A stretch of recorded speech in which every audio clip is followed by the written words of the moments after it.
धन्यवाद सभापति महोदय। मुझे सहकारिता और खास सुरक्षा की मांग पर चर्चा देने के लिए समय देने के लिए। माननीय सभापति महोदय, आपके माध्यम से मैं कोऑपरेटिव पर पहले विचार व्यक्त कर रहा हूं और इसमें मैं ज़्यादातर कोऑपरेटिव इंटरप्राइजेज़ की बात करना चाहूँगा, जिसमें कोऑपरेटिव बैंक्स हैं या कोऑपरेटिव सोसाइटीज़ के द्वारा जो एजुकेशनल इंस्टीट्यूशंस रन किए जाते हैं, मेडिकल इंस्टीट्यूशंस रन किए जाते हैं, उस पर विभाग का क्या कंट्रोल है, क्या रेगुलेशन है। पिछले 50-60 वर्षों से ये व्यवस्थाएं चल रही हैं।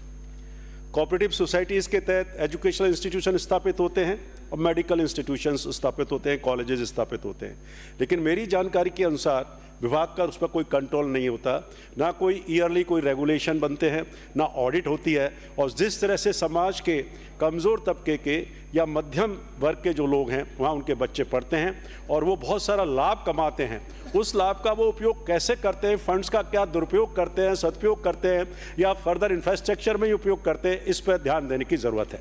हम सब जानते हैं कोऑपरेटिव स्ट्रक्चर का जो प्रादुर्भाव हुआ था वो फाइनेंशियल इंक्लूजन के साथ साथ बैंक्स का जो हुआ था और कॉरपोरेट इंटरप्राइजेस का जो प्रादुर्भाव हुआ था वो नो प्रॉफिट नो लॉस के आधार पर एक्टिविटीज़ करने का था।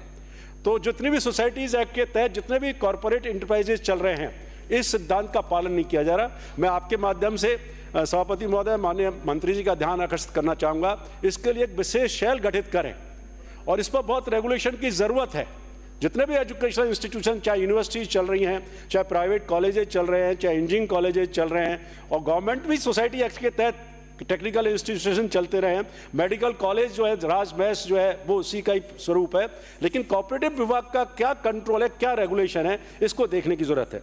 दूसरा मैं कहना चाहूँगा कि कोऑपरेटिव जो बैंक्स का अगर मैं कहना चाहूँ, हम सब जानते हैं कि आज भी ग्रामीण क्षेत्र की या शहरी क्षेत्र की ऐसी बहुत सारी पॉपुलेशन है जो क्रेडिट से डिप्राइव्ड है और उसके इंक्लूजन के लिए बहुत ज़्यादा प्रयास नहीं किए गए हैं। किए भी गए हैं तो आप जानते हैं कितनी फाइनेंशियल इरेगुलरिटीज, कितने जो है भ्रष्टाचार, कितनी गड़बड़ियाँ हुई हैं। और समय समय पर मैं बताना चाहूँगा माननीय सभापति महोदय, आरबीआई ने इसी के तहत, क्योंकि ये स्टेट का सब्जेक्ट है कोऑपरेटिव, तो आरबीआई का कंट्रोल नहीं था। फिर 2002 में एक संशोधन हुआ, फिर 2020 में एक संशोधन लेके आए और आरबीआई ने कुछ सिफारिशें की थी। उन सिफारिशों में यह था कि इसको पारदर्शी बनाया जाए, ट्रांसपेरेंट बनाया जाए। और कोऑपरेटिव बैंक्स आज भी, मैं कहना चाहूँगा, आज भी जो टेक्नोलॉजी है, बैंकिंग टेक्नोलॉजी, जो आईटी का प्रयोग है, उसको उपयोग नहीं करना चाहते। आप स्वयं जानते हैं मंत्री जी, आपने कार्रवाई भी की है कि वो जानबूझकर नहीं करना चाहते। जो घोटाला होता है ऋणों में, अभी मेरे से पूर्व वक्ता कह रहे थे भील साहब, ये सही है, लोन किसी के नाम से उठा कोई रहा है और करोड़ों के घोटाले, अब उसमें कौन नेक्सस है, ये जांच का विषय है। चाहे वो कोई भी राजनीतिक लोग हों, चाहे वो अफसर्स, बैंक के अफसर्स हों। और क्या कारण है, इस सिस्टम, इसका डेमोक्रेटिक सिस्टम इतना कमजोर हो चुका है, एक परिवारवाद चलता है, बाहुबलीवाद चलता है, इसको भी देखने की जरूरत है। तो मैं ये कहना चाहूँगा, क्योंकि इसकी जो परिकल्पना की गई थी, आज भी कोऑपरेटिव जो फॉर्मेट है वो सबसे उपयुक्त मानता हूँ, being a student of commerce and management. और कोऑपरेटिव प्रिंसिपल्स के आधार पर कोऑपरेटिव इंटरप्राइजेस और कोऑपरेटिव बैंक्स का संचालन किया जाए। लेकिन आप स्वयं जानते हैं, बैंकिंग ऑफिस, कोऑपरेटिव बैंक्स के ऑफिसर्स के घोटाले आपने स्वयं भी जांच करवाई है, इनको देखने की जरूरत है। एक मैं कहना चाहूँगा कि आरबीआई ने जो 2020 में सिफारिश की थी, उनको दिखवाइए और इस पर एक वर्किंग ग्रुप, मैं कहना चाहूँगा, इसको ज़रूरत है। एक आप इनिशिएट लीजिए और एक पूरी कोऑपरेटिव जो स्ट्रक्चर है, चाहे वो कॉर्पोरेट इंटरप्राइजेज हों और चाहे वो कोऑपरेटिव बैंक हैं, क्या और सुधार किए जा सकते हैं। और उन सुधारों में प्रमुख उद्देश्य होना चाहिए कि ट्रांसपेरेंसी रहे, टेक्नोलॉजी का। आज भी आप देखिए कि बहुत सारे cooperative bank central banking system में, आप जानकारी दे सकते हैं अपने आंसर में कि कितने बैंक आज भी सेंट्रल बैंकिंग सिस्टम को, अभी भी बहुत सारी शाखाएं ऐसी हो सकती हैं जो उसका प्रयोग नहीं कर रहे। आज भी ऐसे नए कोऑपरेटिव बैंक के प्रयोग हैं जो अपने ये लाभ बढ़ा सकते हैं, अभी वो ट्रेडिशनल करते हैं, जमा करना, ऋण करना। इनकी बहुत सारी ऐसी बैंकिंग एक्टिविटीज हैं जो कमर्शियल बैंक्स करती हैं या पब्लिक सेक्टर बैंक्स करती हैं। उन एक्टिविटीज को भी कोऑपरेटिव बैंक के दायरे में लाया जाए। और पर्सनल्स का जो आप रिक्रूटमेंट करते हैं, अभी आप एपेक्स के माध्यम से, जो 3 ढांचा है उसके माध्यम से करते हैं और किस स्तर पर होते हैं आप जानते हैं। ये जो सिस्टम है रिक्रूटमेंट का, इसमें प्रोफेशनली क्वालिफाइड लोगों को लें।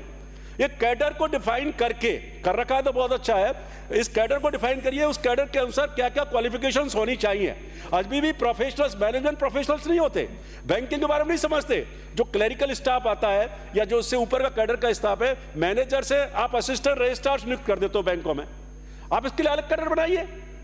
Why not like MBA graduates, IITians, ये लोग क्यों नहीं आ सकते? डिस्ट्रिक्ट कोऑपरेटिव बैंक बहुत बड़ा ऑर्गेनाइजेशन होता है, सेंट्रल कोऑपरेटिव बैंक, उनमें क्यों नहीं एक कैडर जो है, जैसे जिस तरह से आप कॉमर्शियल बैंक में रिक्रूटमेंट होता है, बैंकिंग रेगुलेशन बोर्ड है, रिक्रूटमेंट बोर्ड है, वो करता है, आपका कोऑपरेटिव रिक्रूटमेंट बोर्ड है, लेकिन उनकी जो पैरामीटर्स हैं अभी बैंकिंग प्रिंसिपल्स के ऊपर नहीं है। तो मैं आपके माध्यम से सभापति महोदय कहना चाहूंगा, इस चीज को भी ध्यान देने की जरूरत है।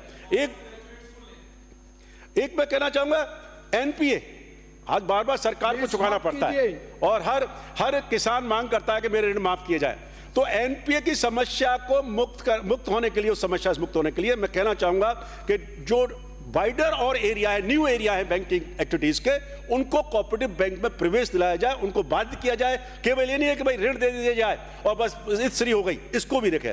मैं माननीय अध्यक्ष सभापति महोदय एक और बात कहना चाहूंगा, इसकी जो जरूरत है, आपने भरतपुर का भी मैं उदाहरण देना चाहूंगा, वहां गत वर्षों में जो है उस रीजन में बैंकिंग के काफी, कोऑपरेटिव बैंक में काफी घोटाले हुए, उनकी जांच कराएं और मांग भी हुई थी। मैं तो चाहूंगा कि आप उस जांचों को ACD को भेजिए, मालूम तो पड़े। कर्मचारी जिम्मेदार है तो उनको सजा मिलेगी, और कोई जिम्मेदार है तो उनको भी सजा मिलेगी। लेकिन जिस तरह से नेक्सस बन गया है चुनावों में, आप जानते हैं किस तरह का खेल होता है, क्यों होता है वो चुनावों में खेल, इसी वजह से होता है। तो इस प्रवृत्ति को खत्म किया जाए, यही मैं कहकर के धन्यवाद कहना चाहूंगा माननीय सभापति महोदय। श्री